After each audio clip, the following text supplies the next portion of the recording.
Boa tarde, Eduardo. Boa tarde, Letícia. Prazer estar aqui com vocês de novo. Realmente é porque é um emaranhado de coisas aí nessas inconsistências contábeis, né? Se você for procurar sobre o assunto, você vai ver que a primeira resposta que vão te dar é que tratam-se de inconsistências ali no risco sacado, uma operação que é muito comum nas varejistas, nas empresas como um todo, mas nas varejistas principalmente.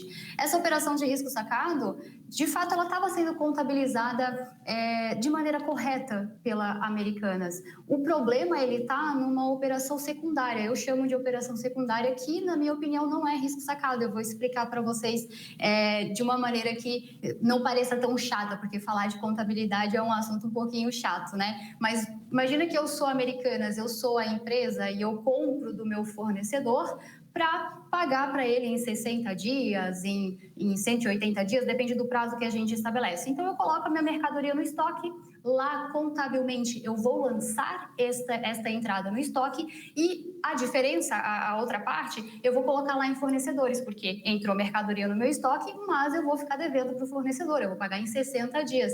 E isso é uma contabilização natural, todas as empresas fazem. O que é o risco sacado? O risco sacado é quando este fornecedor chega para mim, empresa, e pede que eu adiante esta nota, este pagamento que deveria ocorrer em 60 dias, conforme ele e eu acordamos. Quando ele me pede esse adiantamento, eu não consigo, quem faz isso é o banco, então eu falo para ele, olha, você pega a nota fiscal, leva lá no banco e se o banco adiantar para você, quando a nota vencer, eu pago e o banco fica com o dinheiro. Isso é o risco sacado. E a contabilização da Americanas estava correta, lançando essa operação lá em fornecedores. Aonde que veio o problema? O problema veio depois, quando a nota vence e a empresa, a Americanas, tem que pagar essa nota, não mais para o fornecedor, e sim para o banco, já que o banco adiantou o dinheiro para o fornecedor, e agora quem recebe a nota é o banco. Quando chega esse momento, a Americana chega no banco e fala, banco, não consigo honrar, preciso de mais 180 dias. Você me dá esse prazo e me cobra juros depois? O banco aceitando, isso é um empréstimo bancário, já não é mais um risco sacado. E é aí que está o problema. A Americanas continuava lançando isso como risco sacado e não é o fato, porque ela deveria lançar os juros como despesas, depois que ele pagasse esses juros. E deveria lançar esta nota agora, né, que não mais é um pagamento para fornecedor, como empréstimo, porque ela está prorrogando isso com o banco. E não era o que estava acontecendo. Então, entende-se como inconsistência contábil porque o número estava mascarado. Na verdade, a empresa estava mais endividada, não estava aparecendo isso, e o prejuízo que ela reportou, ou o lucro, também estava mascarado, porque não estava considerando aquela despesa dos juros. Tá certo. Jaiana, obrigada por aceitar o nosso convite. Boa tarde para você. E o que é essa recuperação judicial que a Americana pediu agora? A recuperação judicial, muita gente entende que já é a falência, né? E, na verdade, a recuperação, ela é uma tentativa de evitar a falência. Então, se tudo der errado, provavelmente a empresa vai ter que decretar falência, mas ela está tentando evitar isso através da recuperação. Como?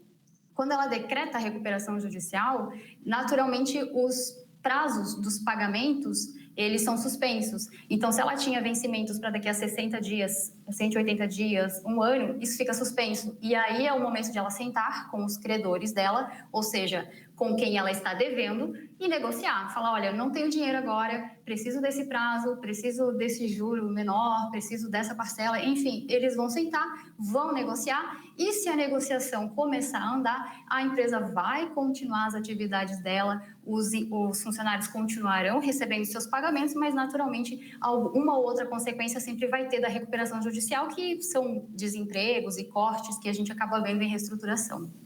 Jaiana, grande pergunta também, né? Para quem está acostumado a comprar na Americanas, quem nunca comprou, né?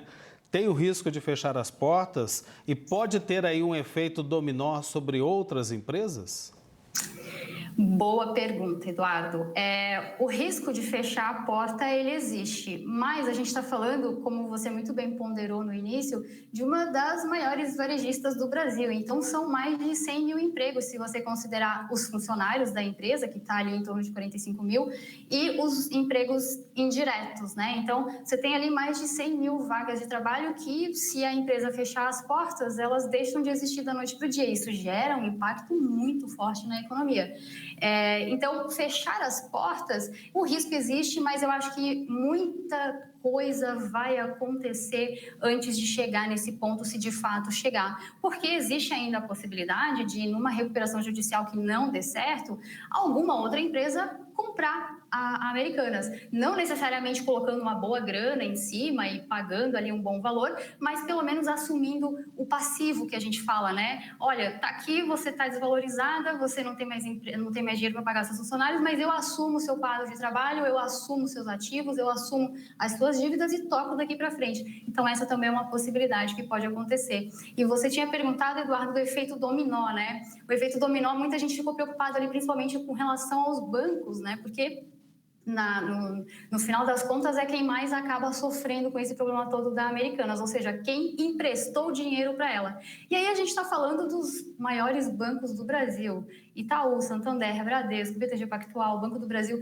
Safra. Essas instituições, elas emprestaram dinheiro para Americanas e, naturalmente, com um calote, né, caso a Americanas de fato não pague, eles vão ter sim um impacto ali no resultado deles. Então, se está reportando lucro, o lucro pode ser menor; se está reportando prejuízo, o prejuízo pode ser maior, mas não é algo que vai quebrar o banco, por exemplo, porque a gente está falando das maiores instituições bancárias. Tanto é verdade que o próprio Itaú soltou o resultado dele já ontem, resultado do último trimestre do ano passado, e ele já considerou no balanço de 2022 essas perdas com a Americanas. Então, ele já considerou que ele vai perder todo aquele valor que ele emprestou, que aquilo ali não vai voltar para ele; se vier, é lucro, e ele ainda assim conseguiu reportar um resultado operacional com lucro no final de 2022. Então, o impacto ali ele acaba sendo não tão grande quanto seria o impacto, por exemplo, de perdas de empregos. Tá certo, Jaiana, muito obrigada pelas suas informações, pelos esclarecimentos, e até, de certo modo, tranquiliza um pouco, né, os investidores, muitas vezes até correntista de banco, que de repente fica meio sem saber, que pode achar, não pode chegar a mim o problema. Obrigada pelas informações. Imagina. Boa tarde. Jaiana, agora sim eu consegui entender tudo, viu? Muito obrigado pelas informações e pelas explicações. Valeu, viu? Imagina, obrigada. Um abraço.